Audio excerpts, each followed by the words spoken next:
SJC-11417, Michelle Wilkins v. City of Haverhill.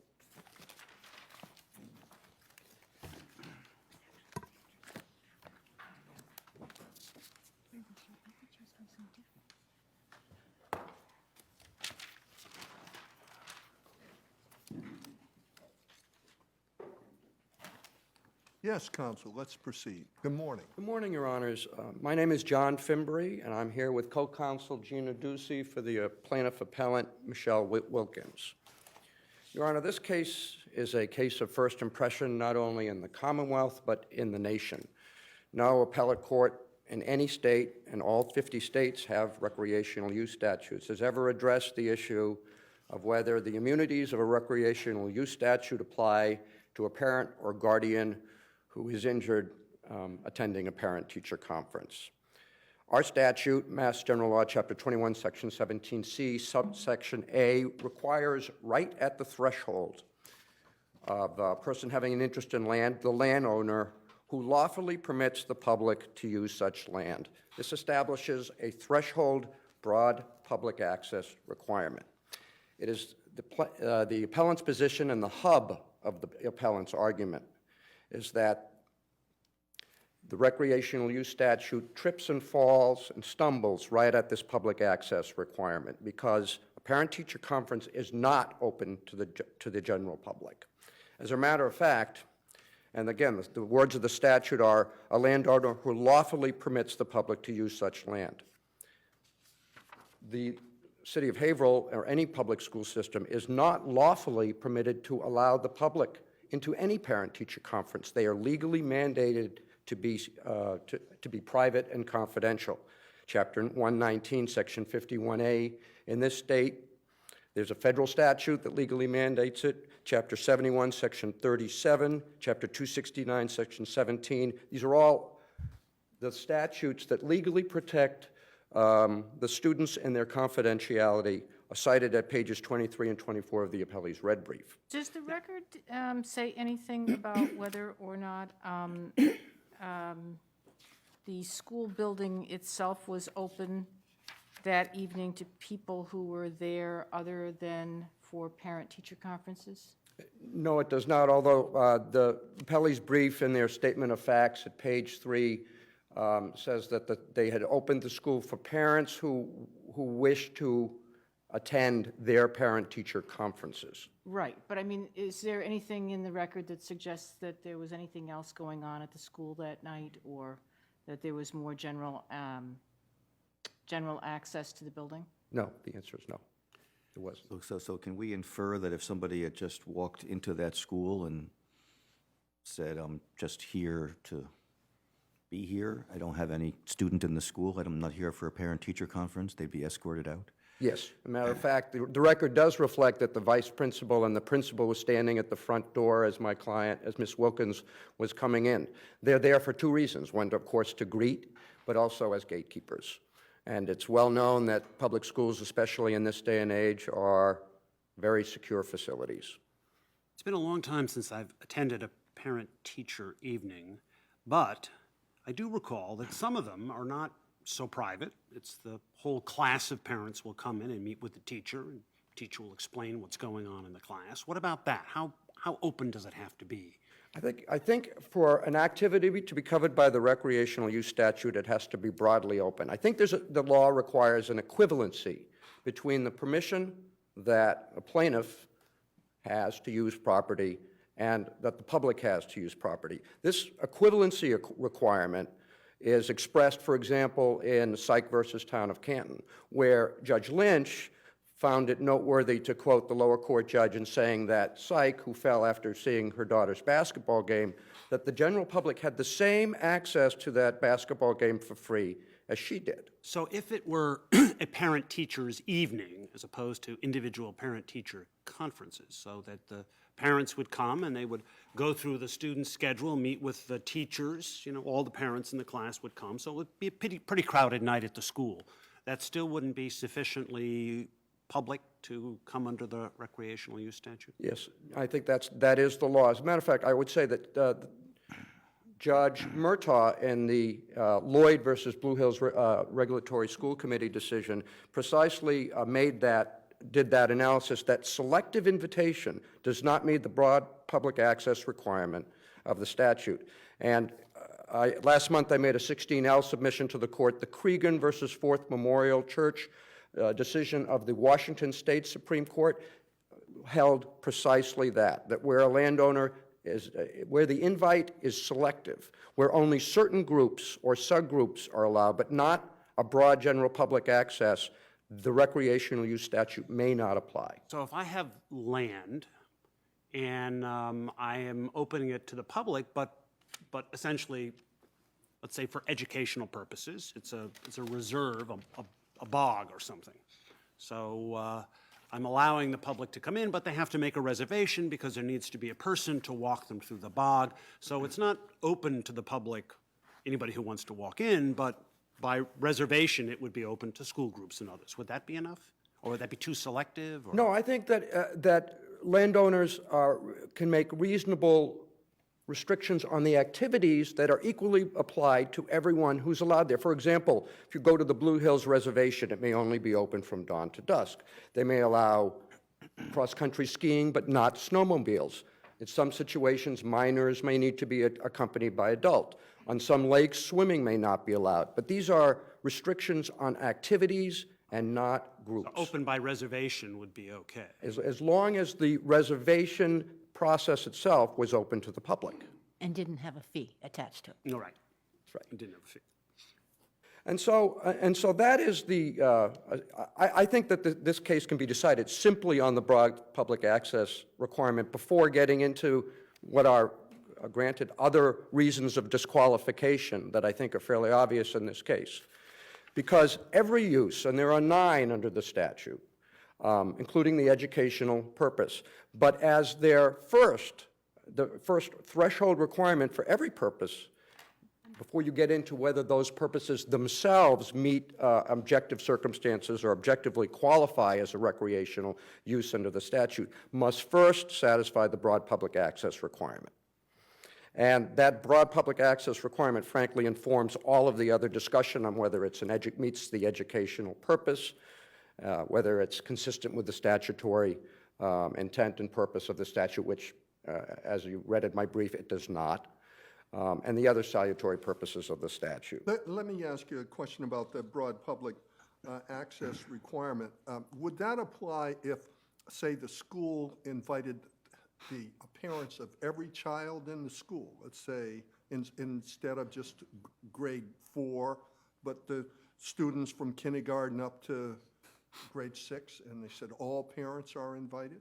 Your Honor, I think under the law that remains a selective invitation, that it's not a broad public education. It's a line drawing exercise, I agree. But consider, for example, a number of the statutes that protect student confidentiality. There are statutes that protect students for hazing and bullying, students who are convicted of firearms offenses, students who have committed felonies, students who have been abused. All of these, there are these statutes that contemplate protecting the confidentiality and privacy of all of these students who attend public schools. Every one of those students has a parent-teacher conference, and they may have other private meetings with their teachers as well. If you find, in this case, that a parent-teacher conference is covered by the recreational use statute, then it logically would extend to all of these other types of private meetings, IEP meetings, 504 meetings. You're called down because your child was accused of cheating. You're called down because your child been bullied. And a parent comes, slips and falls. If a parent-teacher conference where Ms. Wilkins was specifically invited at a specific time to be there is covered, then so are those meetings. And that's really far afield and a far cry from the original intent of the statute. Now, is there any state law or regulation that requires schools to have parent-teacher conferences or to make those available? I'm not aware of any, Your Honor. But when they do, the invitation is selective and to those parents. Now, as we know, a lot of parents don't avail themselves of that, but it's still the room that they go to. That parent-teacher conference is itself private and confidential. The public's not invited in, and what is discussed inside is none of their business. And even if you pull your perspective back to parent-teacher conferences, it's still a subgroup and a select group of people. Not just anyone can walk in there. And if you look at, so there have been 14 appellate-level decisions, 6 by this court, 8 by the appeals court, that have addressed the recreational use statute in this case. 2 have found it didn't apply, but 14 have found that it did. And if you look at the objective circumstances in all 14 of those cases, and just recite the facts, each and every one of them had an equivalent access that the public had with the plaintiff. And the same is true in the unreported Superior Court cases. Other than the Lloyd case, when Judge Murtaugh found access to be selective, and therefore the recreational use statute wouldn't apply because it didn't satisfy the public access requirement, every circumstance is one where the public had equal access to the property that the plaintiff had.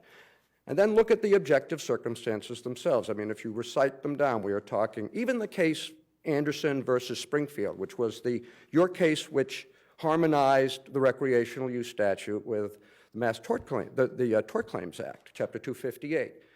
The circumstance of that case is Mr. Springfield tripped over home plate in a public park in Springfield. Mr. Anderson. Is that? Mr. Anderson. Yes. The plaintiff tripped over home plate. And then, I mean, Cantanzarite, a fall looking at dinosaur tracks. Ali versus Boston, riding a bike in Franklin Park. The 4 cases cited by the city of Haverhill in their brief were talking about the Syke case, falling outside a basketball a game, falling outside a hockey game in Woolley versus Commonwealth, Spagnola falling out of hockey bleachers. Each and every one of those, you have 2 things which you don't have in this case. You have broad public access where there's equivalent access by the public and the plaintiff. And then if you go to the next level of analysis and look objectively under the Dunn decision at the objective circumstances of the activity itself, it's not controversial in any of the cases where the statute has applied that it is objectively a recreational purpose. But it sounds as if there were a basketball game of which only parents of basketball players were allowed, your argument would be that that would still not be a public use. If the public were not invited, as well as the people that were selectively invited, that would not qualify as a public use, even though the underlying activity is itself objectively a recreational use. The Dunn court, the test that was set out in Dunn asked if the plaintiff's permission to enter and walk upon the land was for a recreational purpose on land where such purpose is permitted. And I would add to the general public. There's the equivalency requirement, or for some other non-triggering purpose consistent with a different relationship with the landowner. And since 1993, since 1973, the Mounsey decision, there are 3 categories of entrance on land. There are trespassers, there are recreational users who are legal visitors but have the same burden to prove willful, wanton, and reckless as a trespasser if they're injured. And then there are legal visitors who are not recreational users. And that is what Ms. Wilkins is in this case. So if the school were to say, we're going to be discussing our new curriculum and anybody from the community can come, that would be protected because it's an educational purpose open to all. Yes. But if it's only for parents of those students, you would say it's not. Yes. So, for example, if the school were to have a orchestra music concert and it was open to the public, and then the recreational use statute were applied, or say one of you, honored jurists, were asked to come to the auditorium at a high school to talk about the court system or the Constitution, and it was free and it was fully accessible to the public, the recreational use statute would apply. Because it's recreational or educational? That would be educational. That would be an objective educational purpose. I don't think that would be You hope. controversial. I would also say that, ask you to think about the ethos of the statute. I mean, in terms of looking at the purpose of the statute. Originally, the purpose of the statute was obviously to encourage private landowners to make their land available for recreational uses, and traditional recreational uses were considered active sport and physical exercise, and this was the salutary purpose throughout the country, and that is well documented in that very scholarly Sali case from the Supreme Court of Iowa that came out just last year. The Sally case, can I just interrupt you for a second?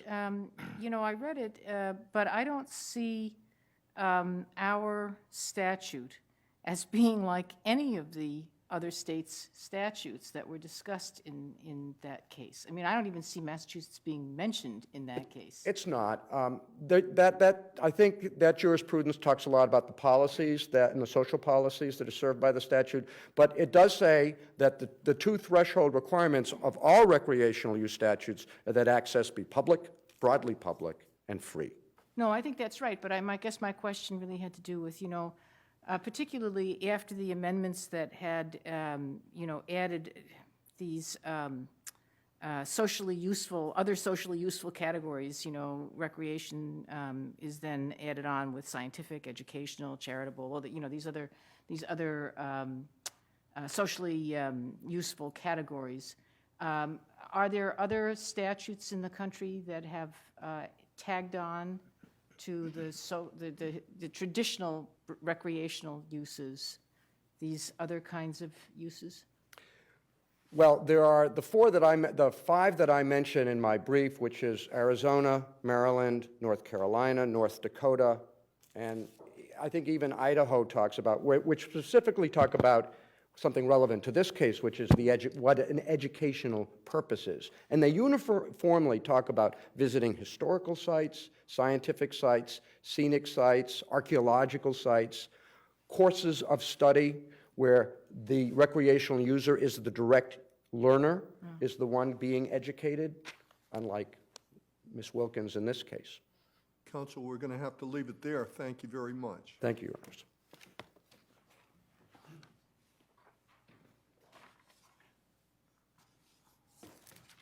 Good morning, Your Honors. May it please the Court. John Davis with my co-counsel, Jason Crotty, on behalf of the City of Haverhill. In response to some of the inquiries from the bench, I think it's appropriate to point out that this is a case of statutory construction. We're trying to interpret the meaning of the words adopted by the legislature in the recreational use statute, and one of those words is the word public. The landowner makes its property available for use by the public for one of the designated purposes, whether recreational, educational, or what have you, free of charge. There's no definition in the statute for the word public, but if you look at the word public, Black's Law Dictionary, for example, it talks about it can be, well, in one sense of the word, it can be everybody, and my brother would suggest that that's the interpretation that has to be applied, that you have to open up your property for use by everyone, the entire community. But in Black's Law Dictionary and in other uses of the word public, that's not necessarily the case. It can be a part of the community. It can be a group of people that share a common interest or a similar interest. Let me ask you this. Let's say this parent-teacher conference, two questions. One, it's at 6 o'clock, as this one was, and the student is invited. The student falls going in. Student recovers, right? If student is, I guess, Your Honor, I would suggest that not in that particular case, because the whole rationale for the court in the appeals court in Alter was when the student is in the care and custody of the school, there is a special relationship, but not in the case where the student is with mom or dad. I would... With her hand on the door of the school, going in for a conference about her courses, and she'd be covered by the recreational use statute? Your Honor, I appreciate that that's, if we're going to adopt Alter, I'm not quarreling about the effect of Alter. And if Alter is expanded to include a student going into attend a parent-teacher conference, then there's the special, we're going to extend this special relationship. In those circumstances, I can appreciate that. But the parent who's holding her hand and falls with her doesn't recover. Correct, Your Honor, because you can have a situation whereby different users, a different duty is owed to different users at the same time. The Hooley case from the appeals court involved student or a young boy playing hockey, and they said, well, in that case, a fee was charged to the team for use of the rink, and in that case, the recreational use statute would not apply, but the spectator, his grandmother, it would apply to the spectator. So you can have situations, as Your Honor posits, where the duty owed may be different to different lawful visitors simultaneously. But my point, Your Honors, was that when, in this particular case, when they open up the school to the parents of students who attend that school for parent-teacher conferences, and I think there's no dispute that the administrators are at the door greeting parents as they come in to attend conferences that are scheduled with teachers for their particular children, boys or girls, then that is opening it up to the public. It doesn't have to be the entire city of Haverhill. It can be the parents of students who are enrolled in this public school, and that is opening it up for use by the public. But you know, excuse me. Here's the thing. You know, it seems to me that you have to keep your eye on the prize. What was the point of this statute? And it seems to me that part of the point of the statute was to encourage landowners, including government landowners, to open up for uses that otherwise wouldn't be done. I find it very difficult to believe that a school would not ordinarily, irrespective of a recreational use statute, open up its doors to parents for parent-teacher conferences. It's part of what schools do. It's not the same thing as opening it up for a basketball game or a lecture series at night that you know, is edifying for the community. This is just a core function of the school. I don't see how it you know, to construe it the way you're construing it seems to me to be just, you know, viewing this not as a limited purpose statute, but a sweeping immunity for schools. Well, I would disagree, Your Honor, respectfully. I think that how this is interpreted in this particular case is then going to determine how it will be applied in the future. And so if we are going to say, for example, that public means everybody, it has to be everybody in particular, then you're going to exclude a landowner from allowing a discrete group of people with a common interest, a part of the community, to apply. If we're going to say public has to be everybody, then that's going to be the interpretation going forward. If we're going to say, in this particular case, my brother has argued that because the conference was private, I suggest that he's confusing the use with the status of his client. The status of his client, if we open it, if you agree that by opening it to parents of students within the school, that is opening it to the public, we'd have to agree she is a member of the public, so you've met those two criteria, and what was her purpose for being there was objectively educational. Actually, it's objectively parental.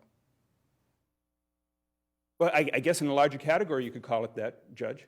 I mean, the education, she's there to talk with her... She's there to talk about her son's education, not about her own education. Well, I would suggest, Your Honor, when she's there as the parent of a student, she's meeting with the teacher of a student, they're meeting to talk about his needs and his program going forward, whether he's doing well, his progress, and things of that nature. That is an educational purpose. She is there for an educational purpose. And even though the meeting may be in private, that doesn't change the fact that she's a member of the public.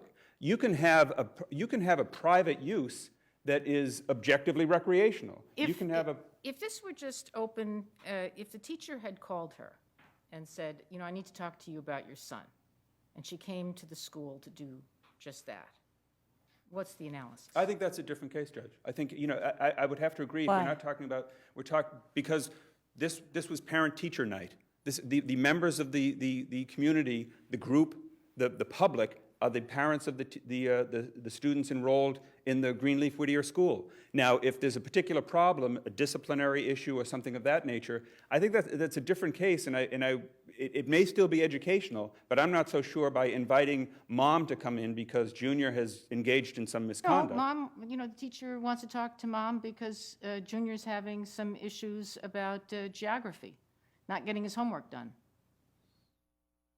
And is it parent-teacher night? If we haven't I'm opened just saying, I kind of want to know, she's still a member of the public. Right.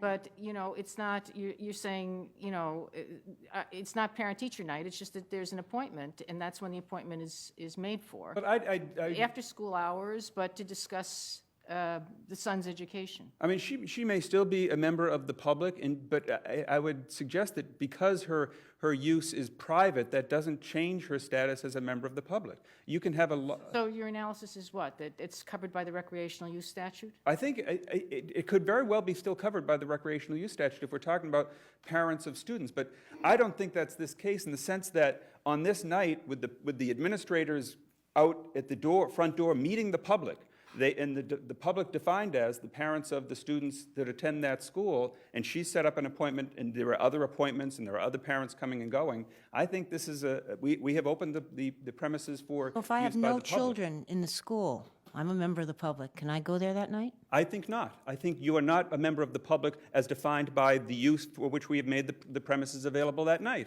I think one of the justices asked whether could somebody come in and wander around, and I think not. I think if we have opened it up to a discrete group of parents with an interest. So if it's one, let's say there's a separate, you know, a separate room, severely troubled children. This is a school where they go to school in that school, and there are 4 of them in the class. But it's for the whole town, but that's the school in which so 4 parents come for parent-teacher conferences. Are they members of the public?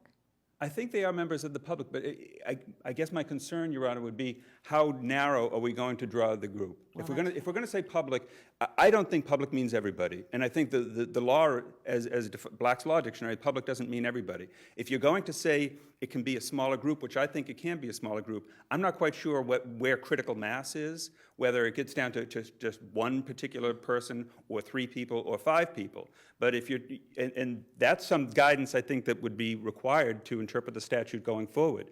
If it's not going to be everybody, we have to have some guidance on what it means. So if I open my bog for tours, guided tours, free, just for elementary school students, what would you say? I would say that you've opened your property for use by the public. I think you've opened it because of their elementary school students may have some unique interest in learning about your bog. And that's something that you want to share, and you've organized it with the teachers or the parents. But I don't think that, and certainly guidelines going forward, you couldn't do it by political affiliation, you couldn't do it in a discriminatory manner. But if you do it in a way that you've defined a group of the public, and that particular, it's a part of the community. I've opened it up to birders. I'm sorry? Birders. People who watch Oh, birds. yeah, sure.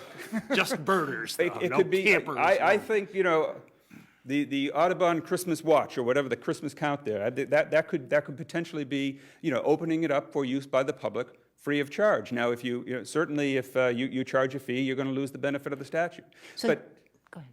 I'm sorry, Judge. No, you go ahead. The issue with respect to the private use, I think, is, to get back to that for a moment, I think that confounds the problem, because if you have a member of the public who is there for an objectively educational reason or objectively recreational reason, it doesn't strike me that it's a problem because it's in private. You can take a library user. For example, the libraries are open to the public for educational, research, scientific, recreational, a lot of uses that are protected by the statute. If I go into my public library and I use the computer to look up things and I check out certain books, that's information that's private. And in fact, that's information that's protected by Massachusetts law. My identity and my intellectual pursuits are not something that the public can inquire into. So that's a private use, albeit objectively recreational. And I think that to focus on private here and the nature of the meeting, I think that's a distraction from the fact that if we open it to the public and she is a member of the public, we have satisfied that particular portion. And then you look at the objectively educational and you look at the charge. So I take it, but for the Adair case, I'm not saying it right, but the one that says there's a special relationship to students. Alter. Alter. Yes, yes. But for the Alter case, you would read this statute as meaning every school child who goes to school every day that the school is basically protected by the recreational use statute whenever it would be open to anybody. I think the Alter case is a good decision, Judge. I mean, albeit... But the statute itself- The statute provides for no exceptions, and that created an exception. But it rooted in the doctrine of in loco parentis, rooted in the statutory protections and regulations for children cited by my brother, and certainly when you're talking about the parents entrusting their children to the care and custody of school officials for 6 or 8 hours a day, I think that's a logical outcome. But it's not contemplated by the statute. So I would suggest that if we now carve out additional special relationships, that's a dangerous path, because I think you go down there and you even this court back in the Gene W. days when they were talking about the public duty rule and they were starting to carve out special relationships to the public duty rule, the court saw that was a bad path to choose, and they in Gene W. they said we're going to do away with the public duty rule because it was now becoming too confusing, and it was too difficult to apply and too difficult to interpret. So therefore, my concern would be with carving out special relationships and creating exceptions for parents or whomever. That's a problem that is going to arise in the interpretation of the recreational use statute. But if you do have a duty to students, which of course the school does, and if it's part of that duty is to communicate with parents, why would it not be part of that overall special relationship to bring in parents to further the education of the child? Well, I think there's a lot of participation that the parents will have, whether it's in their athletic competitions, they're going to watch the play, going to Right, watch but them in drama class. this is to be discussing the student's progress or lack of it with a teacher. It's a little bit different from watching a basketball game. So again, Your Honor, the special relationship with the kids was recognized because of in loco parentis, the care and custody. There's no need to provide special care and custody to the parent when they come in, even if it is, albeit for an educational purpose. So I wouldn't extend the Alter case to people where the rationale for the Alter case just doesn't apply. And if I may, Judge, with respect to your inquiry regarding parent-teacher conferences, I would just cite to the DESE performance standards, 603, section 35.03, paren 3. Talks about, those are standards that the teachers are held to and expected to hold meetings and coordinate and collaborate with parents with respect to their educational needs. Sorry. Part of the school's core function. Yes. And DESE stands for, Department of Elementary and Secondary Education. and that's federal or state? That's state. Counsel, your time is up. Thank you, Your Thank you Honor. very much.